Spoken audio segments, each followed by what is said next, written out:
tonight on DC News Now at 9. Somebody just gunned my baby down like she was an animal in the street. A mother desperate to find her daughter's killer, months after she was found lying in the road with gunshot wounds. Code heist caught on camera. Thieves hitting DC's city center yet again, leaving a high-end store high and dry. We're headed for more 60-degree temperatures, but rain is on the way. Forecast coming up. And Virginia hours away from hitting the polls for Super Tuesday. Everything you need to know ahead of tomorrow's presidential primary.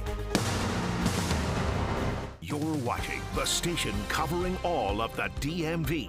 This is DC News Now.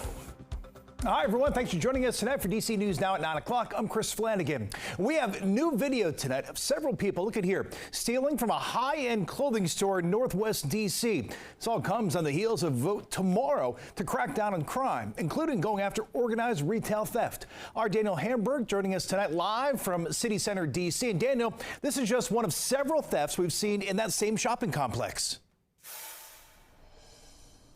Yeah, Chris, just a few months ago, we saw the Chanel store get robbed by a flash mob just around the corner. This theft at Montclair happened in January, but MPD just released footage today and are asking for the public's help to identify the suspects. New video from inside Montclair on January 18th shows 3 people walk into the store, one holding a fire extinguisher, while the other 2 grab as many coats as they can hold. Retail theft affects all different levels of businesses, both high-end and, low-end businesses, and all of them are important to the city's economy and the neighborhoods. In total, the thieves stole 16 coats and 3 shirts worth more than $36,500. Honestly, kind of surprises me. I feel like I don't usually see things happen, but I hear about them later. Tuesday's vote on the Secure DC legislation includes a new organized retail theft offense. It would also lower the threshold for felony theft from $1,000 to $500. Having there be consequences at all is the larger problem than whether or not it's technically a felony or a misdemeanor or, what exactly the punishment is if people are completely getting away with it. From high-end thefts at Chanel to smaller thefts at CVS and Walgreens, many people in D.C. are fed up with the crime. I think I am in support of the bill, and I do think that it is certainly a start, and it is one of many steps that we need in order to get crime under control in the city. Now, council members still have to hash out some things as they bring new amendments for that bill tomorrow. Secure DC is expected to pass. Meantime, if you have any information about the 3 suspects in the video we just showed you, you're asked to call DC Police. We're live in Northwest. Daniel Hamburg, DC News Now. All right, Daniel, thanks. Now, in addition to tackling retail theft, that crime bill also calls for longer prison sentences for crimes and would restore more power to DC police. Critics, though, say the bill challenges people's civil liberties and does not get to the root causes of crime.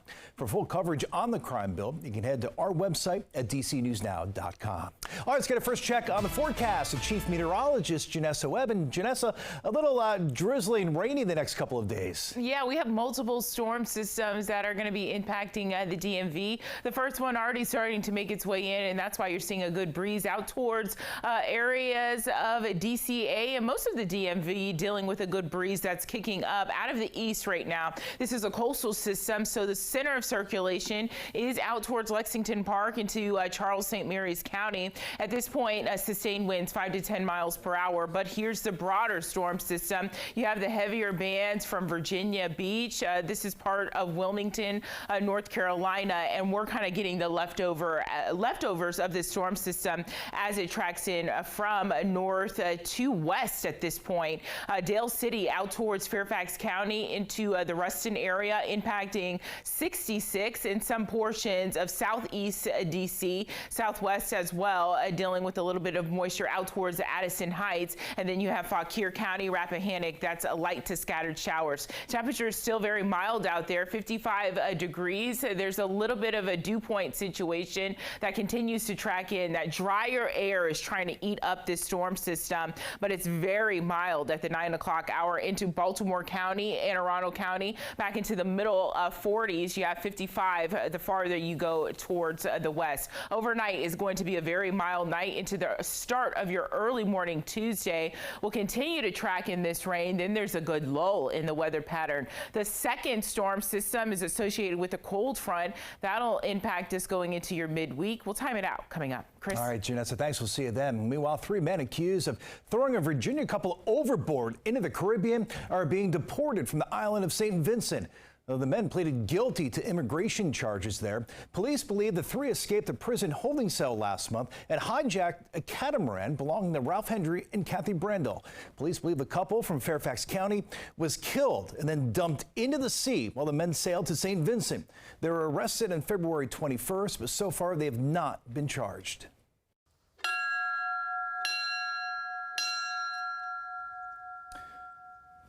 A bell tolling in front of thousands saying their goodbyes to fallen Virginia firefighter Trevor Brown. The 45-year-old husband and father of 3 lost his life responding to a home explosion in Sterling last month. His funeral today in Leesburg, attended by family, first responders, and leaders from near and far. There was hardly a dry eye as Brown's family was presented flags and his children given stuffed teddy bears as mementos of their father. As his father, I so loved our strong hello and goodbye hugs and talks. Trevor Brian Brown is our absolute hero who selflessly supported and protected us with great goodness. And all of the rest of you are the very best among us. The February 16th explosion sent 11 first responders and 2 others to the hospital. We're told 1 firefighter still being treated at a burn center. Investigators say a leaking 500-gallon underground propane tank somehow ignited, sparking that massive blast. Well, developing now, the University of Maryland, under fire for hazing allegations, is now ordering Greek Life to stop all social and recruitment activities until further notice. University sent a letter to fraternities and sororities saying several chapters are accused of leading unsafe activities. Greek Life students are also banned from having contact with new or prospective members. They also cannot hold any event with alcohol on or off campus. DC News Now is your local election headquarters. Super Tuesday, it is tomorrow. Virginia voters will hit the polls to decide who will be on the presidential ballot in November, though political experts say it's looking more like a 2020 rematch. Our Max Marcella joining us live tonight from the Fairfax County Government Center. And Max, the races may not be closed, but Super Tuesday is still always a really important day in the political world. It really is, because more than a third of all the delegates in the country are up for grabs tomorrow. Virginia is one of 16 states and territories with primary elections tomorrow. So on this election eve, we're going to take a look at what you need to know before you head to the polls. Virginia voters will have 2 main decisions to make if you're choosing to vote on Election Day. The first is simply which election you'll vote in. Here's how it works. Virginia is one of more than a dozen states with a truly open primary system. That means you can choose whether you want to vote in the Democratic or Republican primary. And yes, you can do so regardless of where you stand ideologically or how you've previously voted. You have an opportunity for independents or more moderate people to vote in a Republican primary. Those voters will have a choice between former South Carolina Governor Nikki Haley. Great to be here in Virginia. And former President Donald Trump. Thank you, Virginia. God bless you. Both have rallied Virginians in the last week. Trump is the heavy favorite. Trump is going to accumulate a ton of delegates on Super Tuesday. He may win every single contest. There are other names on the ballot. Here's a sample one. They are candidates who have since dropped out of the race but not formally withdrawn. And yes, you can still vote for them if you want. On the Democratic side, all 3 candidates are still in the race, but President Joe Biden is the only one who has won any delegates from the first several states. And here's a few things voters need to know. Polls do open at 6 in the morning and close at 7 p.m. As long as you are in line by 7 p.m., you're allowed to cast your vote. Also, those who missed the deadline can still vote using a provisional ballot.